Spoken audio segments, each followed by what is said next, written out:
Boa noite, Alexandre. Boa noite, professor. Bom? Tudo bom.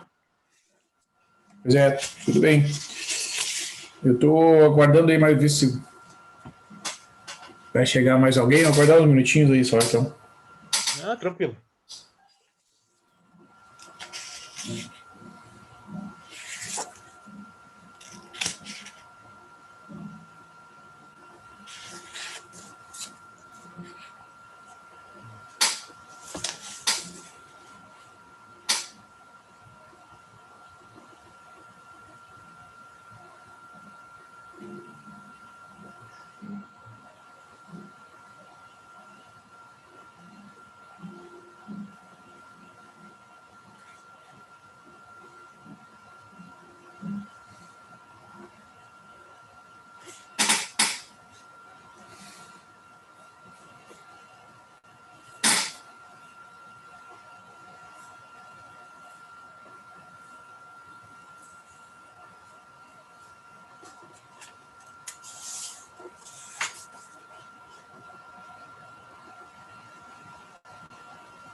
Bem, então, Alexandre, há pouco tempo eu terminei de corrigir e já publiquei as notas da avaliação 2, né?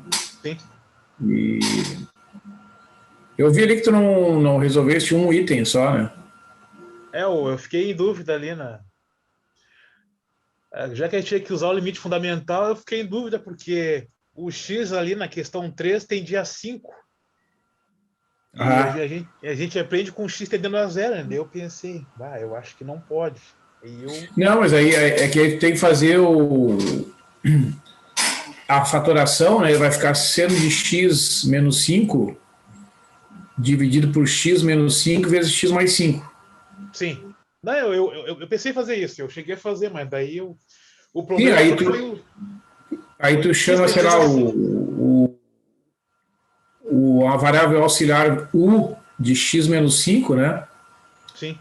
Aí fica seno de u sobre u quando u tende a zero, daí ela fica igual ao limite fundamental daí. Tinha que fazer essa conversão. É, porque a outra vai tender a um décimo, né? A outra não é problema, a outra parte, né? Sim. É essa jogada aí. Eu vou tentar fazer depois para ver. É bem interessante esse exercício. Não, mas conseguisse fazer quase tudo, né? Conseguisse achar ali o epsilon e o delta, aquele outro limite do teorema do confronto ali, tu fez o desenvolvimento corretamente ali, multiplicou tudo para o x ao quadrado, que aí as desigualdades se mantêm, né? Sim.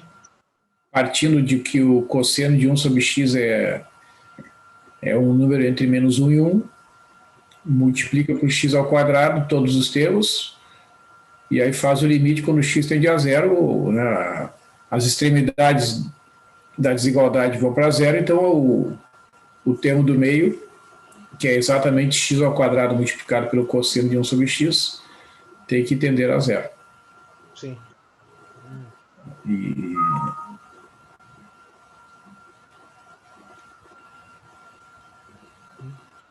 então, é isso aí. Então eu vou iniciar a aula de hoje, porque a gente já fez um estudo bem detalhado aí de várias propriedades, né, das funções em cálculo de limites e também no estudo da continuidade. E a continuação natural, digamos assim, desse estudo dentro do contexto aqui da análise é o estudo da derivada de uma função num ponto e depois a generalização para a função derivada, né? Sim. É bem provável que você já tenha visto algumas das propriedades que nós vamos ver aqui, alguns resultados aí no cálculo, porque no cálculo os professores falam, né, sobre as regras de cálculo de derivadas, algumas fórmulas como a derivada de x na n, derivada da função constante, enfim, né, regras operacionais da soma, da subtração, multiplicação, divisão e a famosa regra da cadeia. Sim. Aquelas aplicações de máximos e mínimos, né, que são vistos ali no cálculo para achar um ponto de máximo e de mínimo, né, que verifica onde é que a derivada é igual a zero. Sim. Então, esses estudos que são feitos no cálculo, nos livros de análise, eles são abordados da mesma forma, né, quando se faz o estudo da derivada de uma função num ponto, e a generalização para a derivada e tal, e diversas relações entre derivadas de máximos e mínimos e outras aplicações ali. Claro que a linguagem aqui nos livros de análise é um pouco diferente, né? Vocês já perceberam isso nesse capítulo sobre limites, porque embora a gente não tenha, né, trabalhado com expressões mais complexas, a gente usou, pelo menos no caso das funções de primeiro grau, né, o epsilon e o delta nas definições, nos alguns exercícios. A mesma coisa ocorre, né, no desenvolvimento e na demonstração de alguns teoremas envolvendo a derivada. Porque a derivada, o que no fim das contas, ela é definida por um limite, né? Sim. E a derivada, por definição, é uma indeterminação da forma zero sobre zero. Na origem, né, a derivada, se vocês lerem um pouco da história do cálculo, vocês vão ver que dois autores, né, bastante conhecidos na história das ciências, que foram os responsáveis pelo desenvolvimento da notação e dos principais resultados do cálculo diferencial, né? O Isaac Newton e o Leibniz, né? É por isso que muitas fórmulas, né, que são conhecidas e aplicações não só na análise, mas também no cálculo numérico, tem os nomes tanto do Leibniz quanto do Newton, né? O Newton tem inúmeras fórmulas que levam o nome dele, né? Tem as leis de Newton lá da física, e ele foi um físico, né, muito importante na história. Ele nasceu em 1642, ano da morte do Galileu, e ele tinha por objetivo, que ele não descansou enquanto ele não atingiu, esse objetivo era desenvolver uma linguagem para explicar certos resultados relacionados à teoria gravitacional, né? Ele entendia que tinha alguma força que fazia, né, os objetos se moverem no espaço, por exemplo, a Terra, né, se move em torno do Sol, né? E por que a Lua, né, se movimenta em torno da Terra. Então essas questões sempre intrigaram, né, os físicos, os filósofos, né? Foram ao longo da história várias tentativas. Não sei se tu já leu, se tinha algumas trajetórias, alguns autores que imaginavam trajetórias epicicloides, né, para a Lua, em torno da Terra, umas trajetórias bem diferentes do que a gente conhece hoje, né? Muitas teorias. Por exemplo, a Terra, né, em torno do Sol, ela desenvolve uma trajetória praticamente elíptica, né? Sim. E o Sol é um dos focos, porque a elipse tem dois focos, né, uma curva fechada que tem dois focos. E no caso da trajetória elíptica que a Terra descreve em torno do Sol, né, que completa um ciclo a cada ano, né, ela repete ali a trajetória elíptica aproximadamente em 365 dias, e o Sol está num dos focos. Então as leis de Kepler, por exemplo, que foram desenvolvidas ali no início dos séculos 16, 17, né, elas foram desenvolvidas né, com a ajuda de cálculos, né, bastante sofisticados, que na época os equipamentos que eles tinham eram bem mais simples do que a gente tem disponíveis hoje, né? Os telescópios que são conhecidos hoje são muito mais potentes, mas eles conseguiram, né, fazer medições, né, da Terra em várias posições e chegaram a diversas leis relacionadas a essas trajetórias, né, especialmente da Terra e dos outros planetas em torno do Sol. Naquela época eles conseguiram fazer isso, né? Naquela época, exatamente. E, então, todas essas fórmulas que a gente conhece do cálculo diferencial foram desenvolvidas no século XVII pelo Newton e pelo Leibniz de maneira independente, né? O Leibniz era alemão e o Newton era inglês, né? E eles não eram, digamos assim, muito amistosos um com o outro, né? Eles alimentaram uma divergência, uma rivalidade a vida inteira. E meio que lutaram assim para serem reconhecidos, né, como os inventores do cálculo diferencial, mas como Newton era muito mais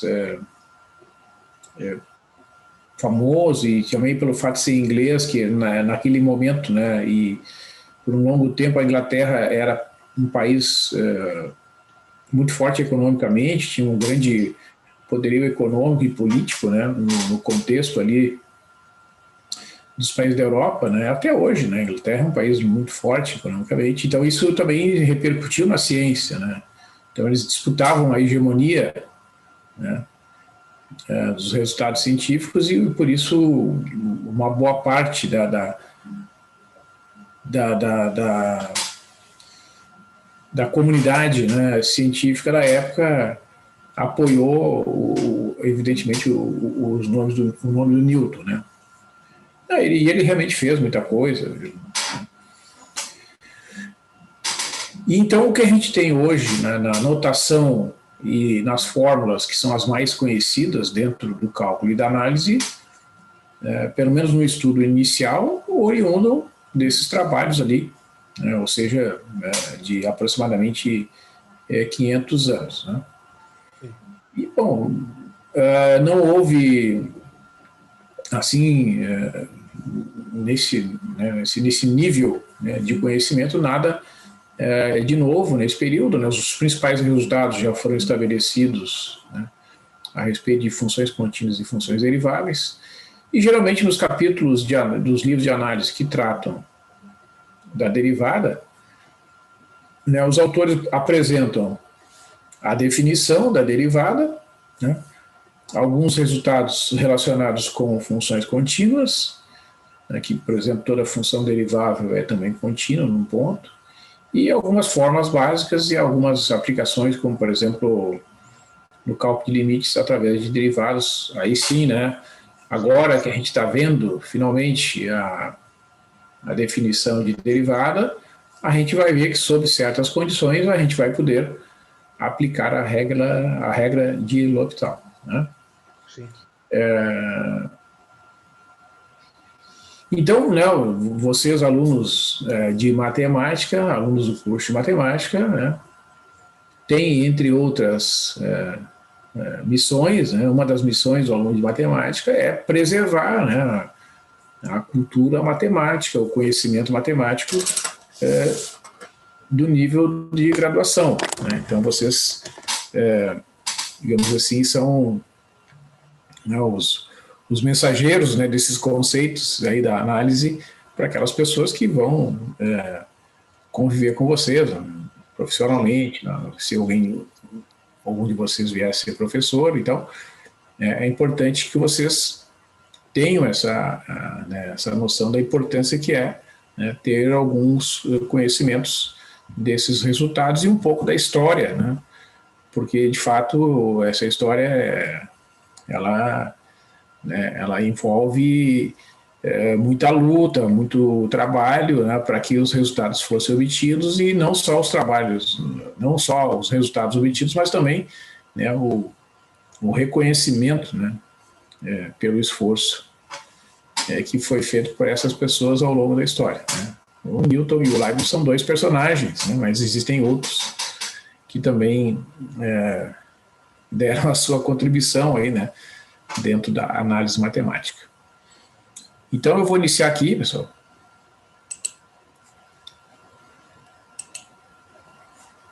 E aí, então, eu postei aqui no Moodle, ó, um arquivo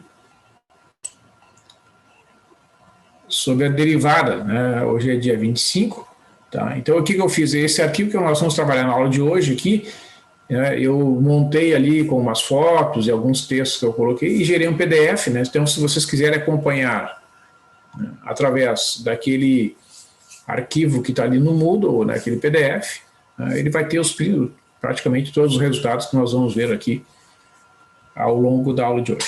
Tá?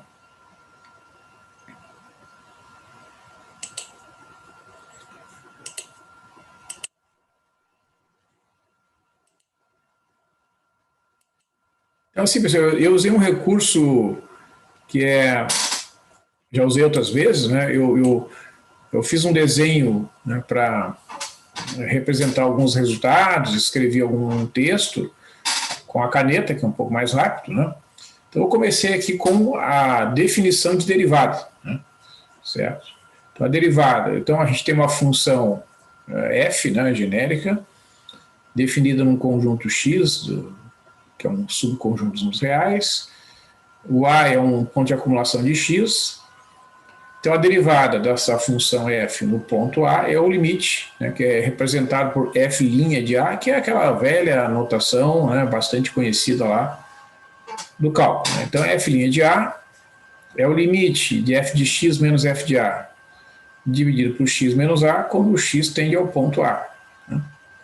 Que equivale ao limite da razão incremental f de a mais h menos f de a dividido por h, quando o h tende a zero. Né? Então, aqui nesse gráfico, nós estamos vendo uma interpretação geométrica, né, do conceito da definição de derivada. Né?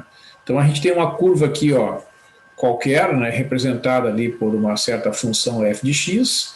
Então, que está aqui o gráfico, né? É uma curva qualquer. Então, eu destaquei 2 pontos, né? O ponto A, até me esqueci ali, depois eu vou corrigir, né? Tem que ter o valor da f de a ali. O ponto A é f de a. Então, aqui no eixo vertical tem o f de a, tá? Está aqui o ponto x, né? A f de x ali calculada nesse ponto. Então, esse quociente aqui, né, f de x menos f de a dividido por x menos a, ele representa a inclinação, né, a declividade da reta secante S que passa por esses 2 pontos. Né? Eu fiz uma bolinha bem grande ali, tanto no ponto A como no ponto X, né? E a reta secante que eu chamei de S. Né? Quando o X tende ao ponto A, né, o H, que é a diferença entre o X e o A, vai tender a zero, porque esse ponto aqui, ó, está se aproximando do ponto A, né? O ponto A está fixo. Quem se aproxima de A é o ponto X. Então, quando o X se aproxima do ponto A, a diferença, que é o H, né, a diferença entre esses 2 pontos tem que tender a zero.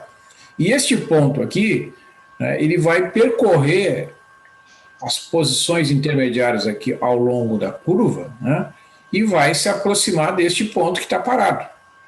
Então, a reta secante S, ela vai se transformar na reta tangente à curva naquele ponto. Tá? Então, é por isso que a própria definição de derivada, né, através desse limite, é uma indeterminação, porque geometricamente ela corresponde a essa situação limite, né, em que os 2 pontos da reta secante se transformam num único ponto de tangência. Né? A reta secante se transforma na reta tangente. Né? Então, pela construção e pela definição, de fato, é isso que acontece. Então, eu identifiquei aqui na reta S, a reta secante a F, nos pontos A, F de A, de X, F de X, e T é a reta tangente a F de X no ponto A, F de A. Então, quando o X tende ao ponto a reta S tende à reta T e o H tende a zero. Então, o MS é a inclinação da reta S, que é a divisão da razão f de x menos a por x menos a, e MT é a inclinação da reta T, a derivada calculada no ponto A. Então, se existe o limite, quando x tende a A, de f de x menos f de a sobre x menos a, a gente vai dizer que a f é derivável no ponto A, ou que a derivada existe, a derivada da f existe no ponto A, e vai ser denotada, né, por aquele símbolo que a gente já conhece lá do cálculo, que é este símbolo indicado aqui, né, f' no ponto A. Então, essa notação é bastante conhecida, né, para funções de uma variável consagrada, né? Existe até a notação para derivada segunda, né, derivada terceira, usando esta linha ali, colocada como um sobrescrito ali do símbolo da f, né? Então, este valor vai ser um número, né, que poderá ser positivo ou negativo, ou igual a zero, tá certo? E este número corresponde, então, né, ao coeficiente angular, à inclinação da reta tangente à curva no ponto de abscissa x igual a A, quando o limite existe, né? Então, a gente vê, né, nos livros também de língua inglesa que um termo utilizado com bastante frequência, né, para identificar as funções deriváveis, né, que eles chamam as funções deriváveis de funções suaves, né, de curvas suaves, né? Porque quando uma função é derivável num ponto, né, ela vai mudando a sua curvatura suavemente, né? Isso é uma característica das funções deriváveis. Então aqui eu tive tempo, né, de editar o texto, né, então isso aqui é a anotação já, né, aqui está mais legível, eu vi que a foto ali não ficou muito boa, né, então eu fiz questão de inserir aqui, né, a definição através do limite usando a anotação do equation, né. Então, como eu digo aqui, né, as formas, essas duas formas são formas equivalentes de se definir e calcular a derivada de uma função, né? Vocês vão encontrar este cálculo aqui, que é equivalente a esse, né? Porque o h é exatamente a diferença x menos a. Então, quando o x tende ao ponto A, a diferença entre os dois vai para zero. Então, essa expressão aqui se transforma nessa, né? Elas são exatamente a mesma coisa. Às vezes é mais fácil calcular usando essa definição, e às vezes é mais fácil usar essa definição. Bom, então, como eu disse, né, no comentário, e isso originou, como eu disse para vocês, ali nos anos 1650 aproximadamente, né, muita discussão a respeito do próprio conceito da derivada de uma função num ponto, porque ela por definição, ela é uma indeterminação, né? Que determinação ela tem? É um formato zero dividido por zero. Que vejam que quando o x tende ao ponto A, né, o numerador vai tender a zero, porque vai ficar f de x quando x tende a A. Então vai ficar isso aqui é aproximadamente f de A menos f de A, vai tender a zero no numerador e, por definição, tende a zero no denominador. Então é um zero sobre zero, né, que é uma das formas indeterminadas que a gente conhece no cálculo de limites, né, e essa expressão é usada para representar esta situação específica quando a gente tem divisão de dois números que tendem a zero simultaneamente, né? Então, quando o incremento h tende a zero, a reta secante tende à reta t, que é a tangente à curva no ponto de abscissa x igual a A. Por essa razão, se a função f representa a posição de um objeto num instante, a derivada do ponto A é interpretada como a velocidade instantânea do objeto naquele instante. Os controladores, por exemplo, se vocês olharem, né, os controladores de velocidade, que são usados aí nas vias urbanas e nas estradas, né, qual é o princípio para medir a velocidade dos veículos? Que é a litrafé. É uma aplicação desse quociente, né, f de x menos f de A dividido por x menos A. Tem dois pontos muito próximos, e o h, que é a distância entre esses dois pontos, essa distância é conhecida, né? Que pontos são esses? São pontos onde, né, no caso de alguns controladores, tem dois sensores ali na pista, né, que tem uma distância aproximadamente de 2 metros. Né? As normas técnicas é que definem, devido às condições das vias, a distância entre os pontos, mas geralmente é uma distância bem pequena. Né? Essa distância é conhecida.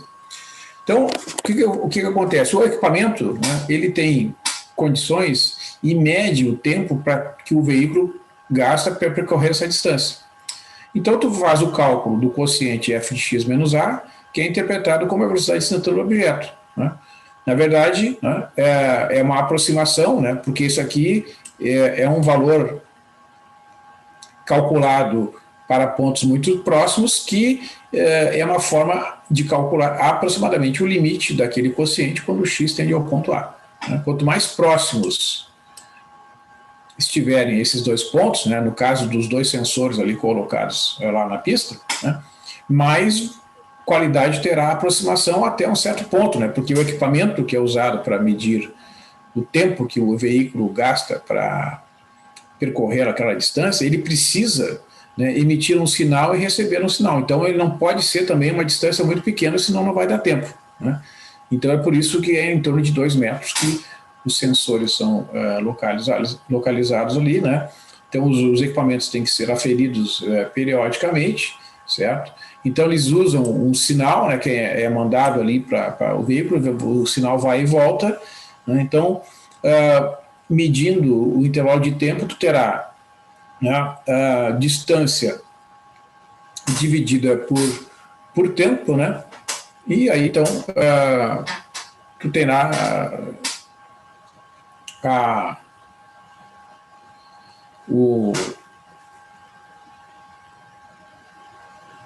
velocidade aproximada daquele veículo, né, que é interpretada como velocidade instantânea.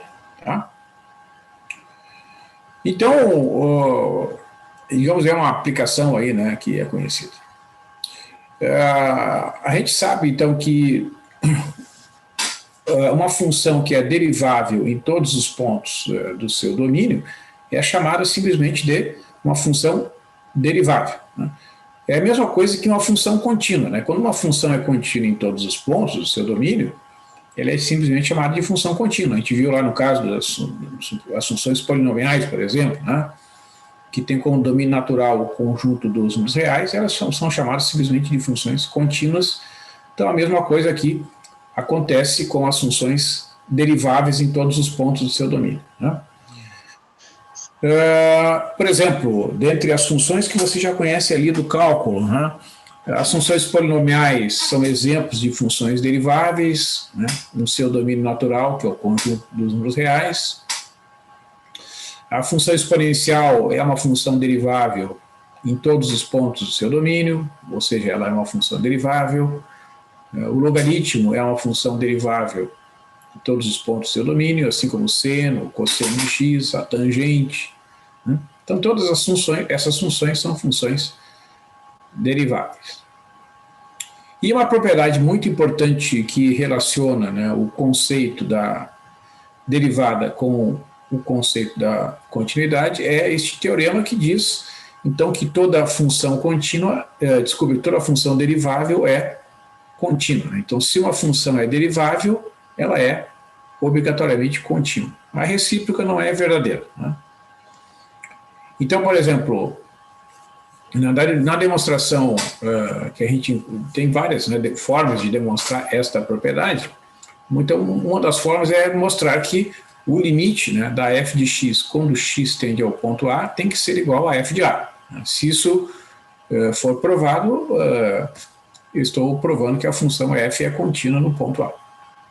Isso acaba sendo equivalente a mostrar que o limite da diferença f de x menos f de A, quando x tende ao ponto A, tem que ser igual a zero. Né? Essas duas coisas são equivalentes. Se a f de x tende a f de A, então a f de x menos f de A tende a zero, quando x tende ao ponto A. Mas então, para eu calcular esse limite de f de x menos f de A, quando x tende ao ponto A, eu faço um artifício que é multiplicar por x menos A e dividir por x menos A, esta diferença aqui. Porque se eu estou multiplicando e dividindo pelo mesmo fator, né, é como se eu estivesse multiplicando por 1. Né? E aí o elemento não é alterado, porque o número 1 é um elemento neutro na multiplicação de números reais. Então aqui, ó, neste cálculo intermediário, o que a gente tem? Isso aqui representa, este primeiro fator aqui, ó, o limite de f de x menos f de A sobre x menos A, né?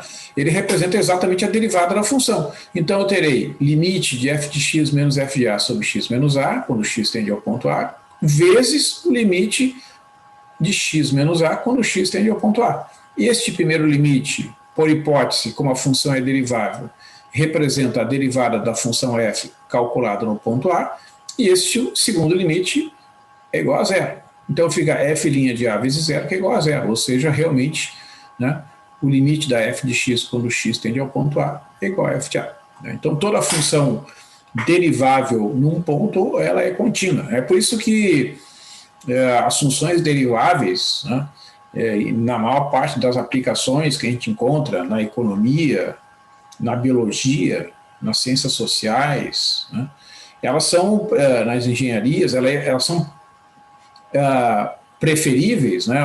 Geralmente, nas aplicações, os autores supõem que as funções são deriváveis, porque as funções deriváveis elas são contínuas, então elas são mais bem comportadas, né? É muito mais difícil tu trabalhar e fazer aplicações com funções não deriváveis, porque a derivada é uma ferramenta extremamente útil, né, para calcular máximos e mínimos, para fazer expansão em séries, enfim. Né?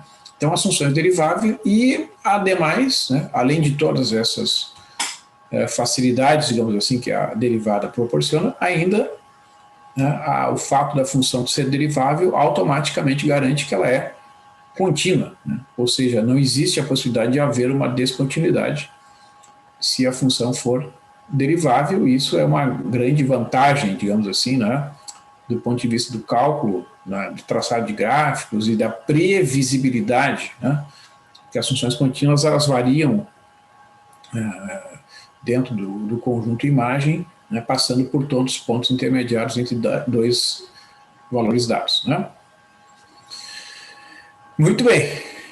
Então, alguns exemplos, né, de funções e as suas correspondentes fórmulas de cálculo da derivada. Então, uma função constante é derivável e a sua derivada é igual a zero em todos os pontos. Né? Então, a demonstração, né, uma função constante é representada por exemplo, f de x igual a c. Né?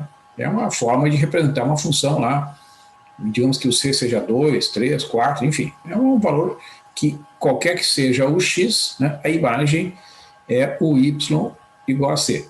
Então, para eu calcular o limite, quando x tende ao ponto A, de f de x menos f de a sobre x menos a, né, veja que isso aqui é a definição, né, para eu calcular a derivada. Eu tenho que partir deste limite. Né?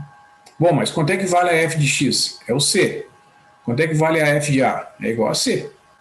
E o denominador continua sendo x menos a. Né? Mas c menos c é igual a zero. Zero dividido por x menos a dá zero. Então, o limite de zero, quando x tende ao ponto A, é igual a zero. Né? Então, a derivada vai ser igual a zero, né, em qualquer que seja o ponto A. Então, esse cálculo aqui é um cálculo que demonstra que qualquer que seja o valor da constante c, né, a derivada dessa função em qualquer ponto vai ser igual a zero. Tá? Isso corresponde também à interpretação geométrica, né, que a gente conhece lá do cálculo, que o gráfico de uma função constante lá no plano xy, né, quando a gente convenciona ali que o eixo x é o eixo horizontal, o eixo y é o eixo vertical, né, representa os valores da função, o gráfico de uma função constante é uma reta paralela ao eixo horizontal. Né? E aí, bom, qual é a inclinação, né, desta reta em relação ao eixo x? É zero. Né? Então, também é uma forma de interpretar este fato. Né? Outra maneira, né, usando a linguagem da física, bom, se um objeto está parado, né, a velocidade instantânea desse objeto é igual a zero. Né? Muito bem. Uma outra regra que vocês conhecem lá do cálculo também, né, que eu já me referi várias vezes, vou me referir de novo, se for o caso, né, é a famosa regra da derivada da potência. Né? Então, digamos, uma função de R em R, a gente sabe que o domínio natural, né, da função f de x igual a x na n, onde o n é um número natural, portanto, o n é um expoente natural que é um número inteiro positivo. Né? Então, é x elevado a 1, x elevado ao quadrado, x elevado ao cubo, estão dentro dessa fórmula aqui, né? X elevado na n. Então, a gente sabe que a função derivada, isto é, a derivada da f, calculado num ponto x qualquer, será n vezes x na n menos 1. Né? Então, essa fórmula ela já define, né, que existe uma função chamada derivada primeira, né, e que esta derivada primeira, esta função, no caso da função x na n, né, esta derivada primeira será dada pela fórmula f' de x igual a n vezes x na n menos 1. Este resultado é bastante conhecido lá do cálculo diferencial, né, e a demonstração desse resultado ela decorre do famoso binômio de Newton, né? Então, o binômio de Newton nos diz que o a mais h elevado na n é igual a elevado na n, mais n vezes a na n menos 1 vezes h, mais n ao quadrado menos n sobre 2 fatorial vezes a na n menos 2 vezes h ao quadrado, mais etc. O penúltimo termo é n vezes a vezes h na n menos 1, e o último termo aqui desse binômio é h elevado na n, né? Então, se eu calcular a derivada, né, que é o limite quando h tende a zero, de f de a mais h menos f de a dividido por h, né, eu vou ter que substituir, né, já que a função é a mais h elevado na n, eu vou ter que substituir esse a mais h elevado na n por essa expressão aqui, né? F de a é a elevado na n, dividido por h. Estou usando a segunda formulação ali na definição da derivada. Então, vocês vejam que esse a na n que aparece aqui, ó, deixa eu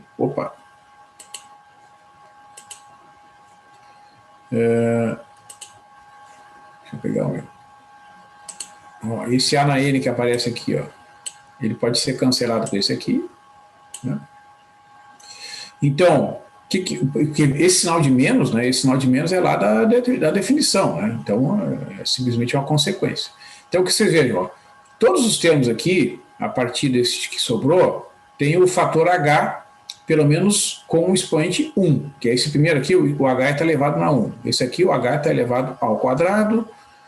Esse aqui, o h está elevado na n menos 1. E esse último termo tem o h elevado na n. Então, eu posso colocar o h em evidência, né? Vai ficar o limite quando o h vai para zero de h vezes n, a na n menos 1, mais n vezes n menos 1 sobre fatorial de 2, a na n menos 2 vezes h, ó, porque esse h ao quadrado, ele diminuiu o expoente, por quê? Porque tem um fator comum a em evidência. N vezes a vezes h na n menos 2, ó, veja que aqui era n menos 1, agora ficou n menos 2, e o último termo, que era h na n, fica h na n menos 1.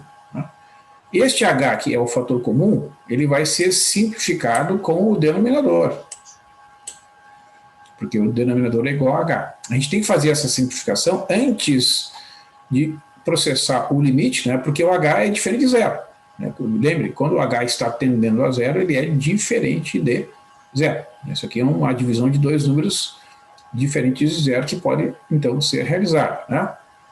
Então, eu tenho aqui o limite quando o h tende a zero, dessa parcela n a vezes n na n menos 1, mais n vezes n menos 1 sobre 2 fatorial, vezes a na n menos 2, vezes h, mais n a vezes h na n menos 2, mais h n na n menos 1. Então, exceto essa primeira parcela aqui, ó, que não tem o fator h, isso aqui vai ter o h, vai tender a zero. Isso aqui tem h, vai tender a zero. Esse aqui tem h, vai tender a zero. Então, vai sobrar somente essa parcela aqui. Limite, quando h tende a zero dessa constante aqui, é a própria constante n a na n menos 1. Né?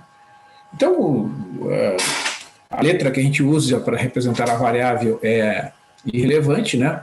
A conclusão é que a derivada da f calculada no ponto A para a função x na n é n vezes a na n menos 1. Ou seja, a derivada, né, se eu trocar simplesmente a letra a pela variável x, a derivada da f calculada no ponto x será n vezes x na n menos 1, né, para qualquer valor de x, ou seja, essa função x na n, ela é derivável em todos os pontos.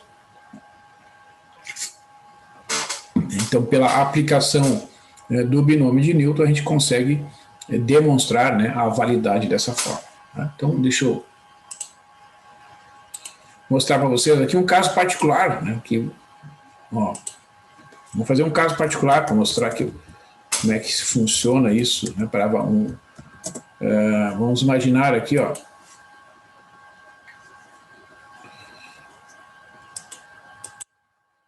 que a f de x seja igual a x ao quadrado.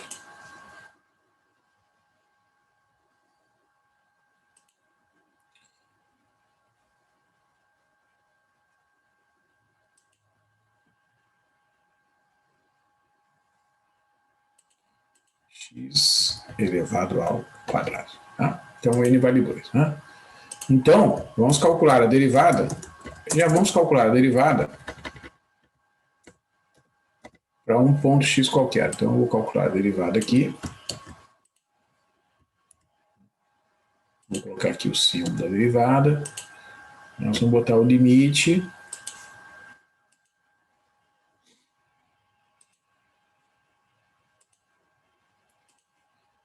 Quando o h tende a zero,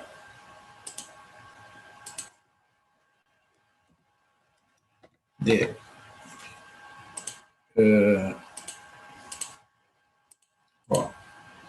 f de x mais h menos f de x dividido por h. Então, o que eu fiz aqui, só na definição lá que estava escrito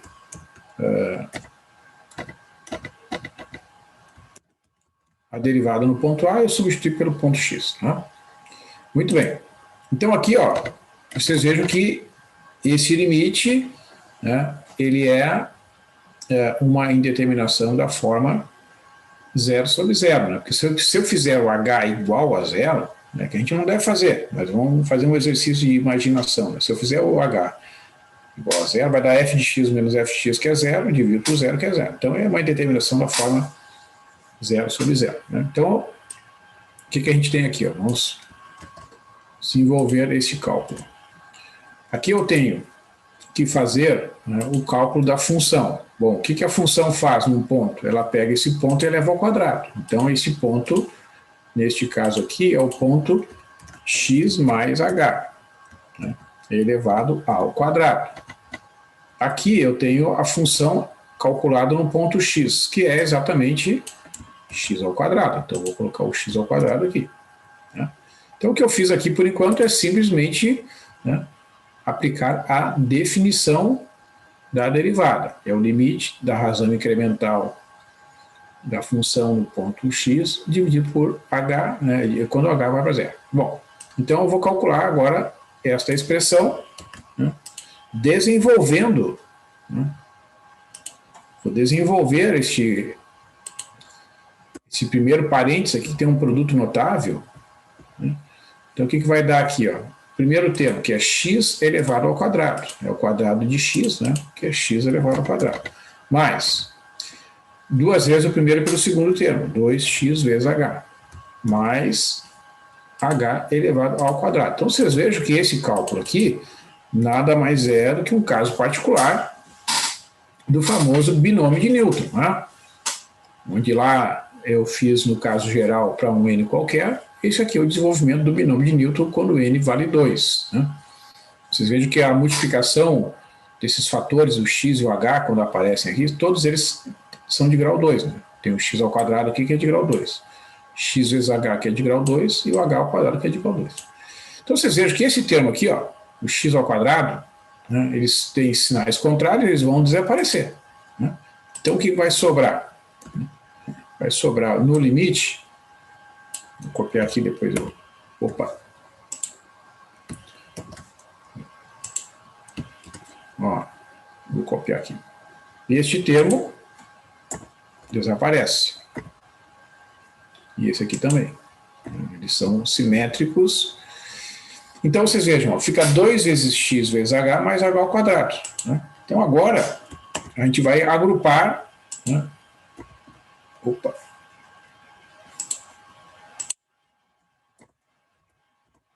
Esse aqui já não está mais.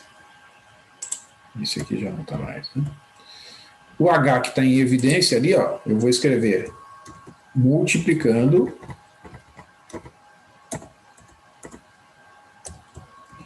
o 2x. Ó, h vezes 2x é este primeiro termo aqui. Né? E h vezes h é o segundo termo. Então, o que eu fiz aqui, nessa passagem, né, deste limite para este aqui é fatorar o H, que é comum ali no numerador, que é essa etapa aqui, ó, no caso geral, né, que é onde eu fiz aqui primeiro a eliminação e depois coloquei em evidência o H em todos os termos lá. Então é o que eu estou fazendo aqui. Quando é feito este cálculo, né, o H que aparece aqui, ele vai ser simplificado. Ó. Este cara aqui, ele cancela com esse. Tá? Então, o que vai acontecer? Né? Vai sobrar o limite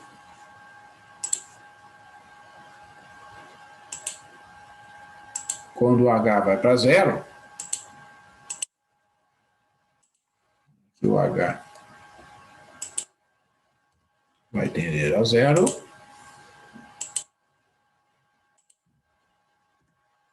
Ó, o que vai sobrar ali em cima? 2x mais H. Né? O tracinho agora está meio fora do lugar. Eu vou tirar esse tracinho para não atrapalhar.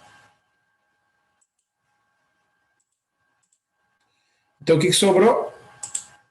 2x mais H. Quando o H vai para zero, né, o que sobra? 2x.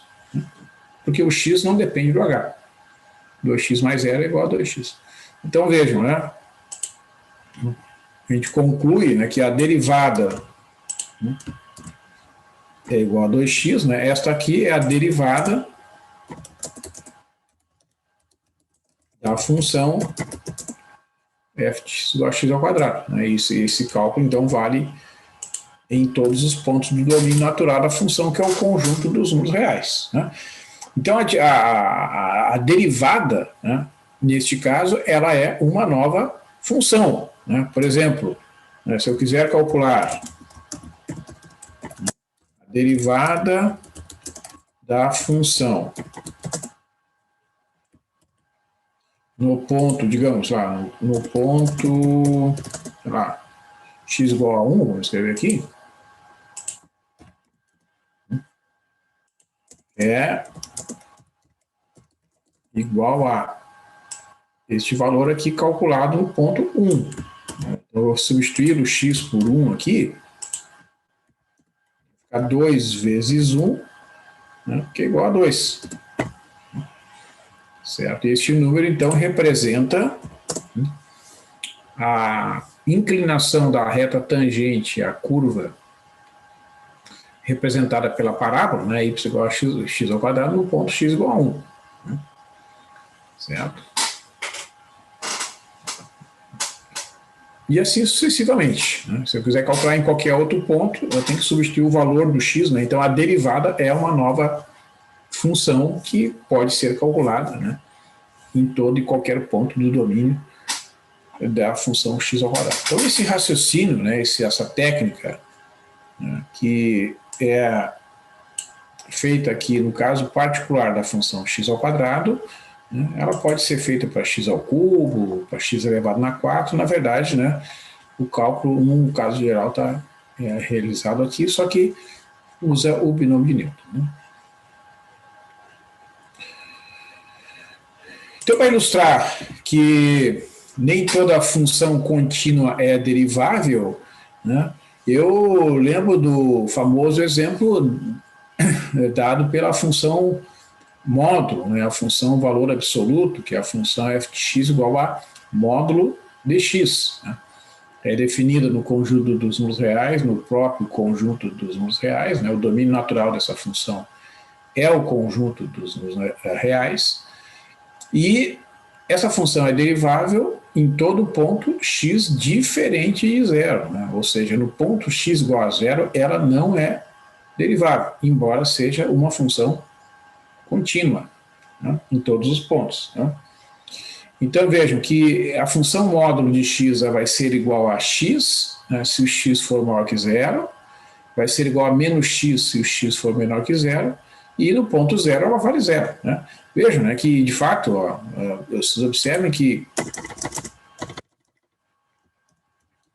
quando a gente vai calcular, né, por exemplo, módulo, digamos, de, lá, vou botar aqui um qualquer, módulo de 4. Né?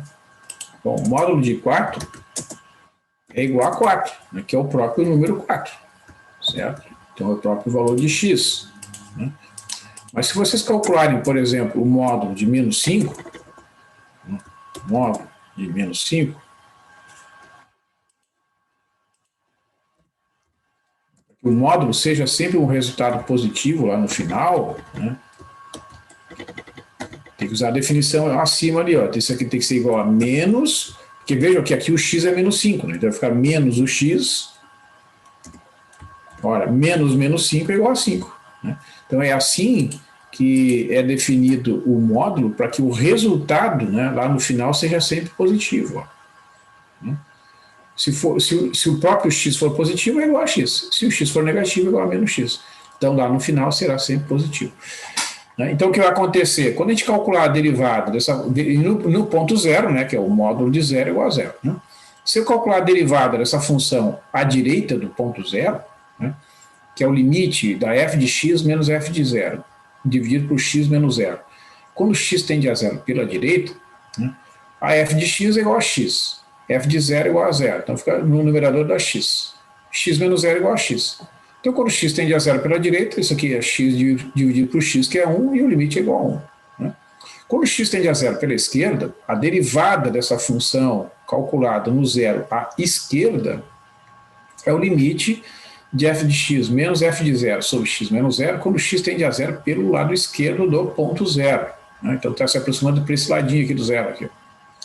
Então, eu terei f de x é menos x, f de zero é zero, dividido por x. Menos x dividido por x dá menos 1. Então, quando x tende a zero pela esquerda, faltou o símbolozinho ali, depois eu reviso, né? Quando x tende a zero pela esquerda, fica menos x sobre x, que é menos 1, e o limite é menos 1. Então, é o que o gráfico está dizendo, ó. Desse lado aqui do zero, lado direito, né, essa inclinação aqui, ó, ela é igual a 45 graus, e a tangente de 45 é igual a 1, né? Que é esse limite aqui. Este ângulo aqui, ó, em relação ao eixo x, é 135 graus. E a tangente de 135 é menos 1. Então, quando o ponto se aproxima aqui do zero pela esquerda, a inclinação da reta é menos 1, e à direita, a inclinação da reta é 1. Então, essa mudança brusca, né, de inclinação corresponde àquela violação da propriedade que eu comentei com vocês ali no início. Essa função ela não é suave aqui no zero, né? Ela tem uma mudança brusca da inclinação. Por isso que ela não é derivável exatamente no ponto zero, embora seja uma função contínua ali naquele ponto. Tá? Quando os limites laterais, né, que correspondem às derivadas laterais à direita e à esquerda, são diferentes, é porque a derivada do ponto zero não existe. Então, para encerrar aqui, pessoal, eu deixei 2 exercícios aqui indicados para vocês tentarem fazer por essas técnicas de cálculo de limites, tá? O primeiro exercício é uma função conhecida de vocês lá do cálculo, né? A função 1 sobre x, definida no conjunto dos números reais diferentes de zero, né? É o R asterisco, que é a notação usual para os números reais diferentes de zero. Então, essa função 1 sobre x vai ter a derivada igual a menos 1 sobre x ao quadrado. Tá? E para vocês conseguirem obter esse resultado, uma das maneiras é fazer pela definição ali, que a gente viu lá no início. Né? E a outra função que é definida no conjunto dos... eu não escrevi a lei da função aqui, eu vou colocar aqui no exercício 2. No exercício 2.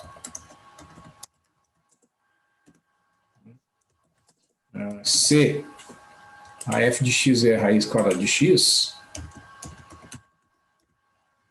quadrado,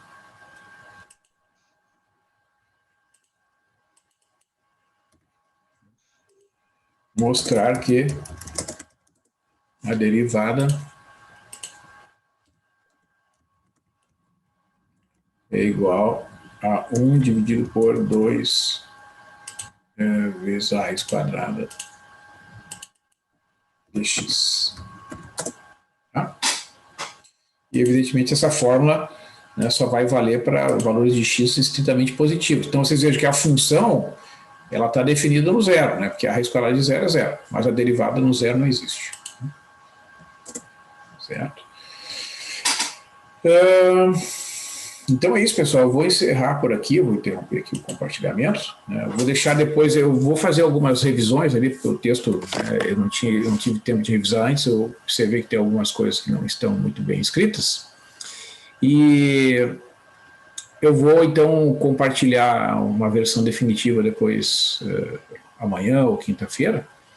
Então, na quinta-feira, a gente vai abordar ali aqueles 2 exercícios, eu peço que vocês tentem fazer, né? Vou dar algumas sugestões. Eu vou falar sobre algumas propriedades das funções deriváveis, né? Como quando a função é derivável, num ponto de máximo e mínimo, as derivadas têm que ser iguais a zero, né? Que é, digamos, uma maneira da gente tentar localizar os pontos de máximo ou de mínimo procurar entre os chamados pontos estacionários, né, das funções, que são os pontos onde a derivada vale um valor igual a zero. Bueno, acho que era isto. Deixa eu só interromper aqui, ó.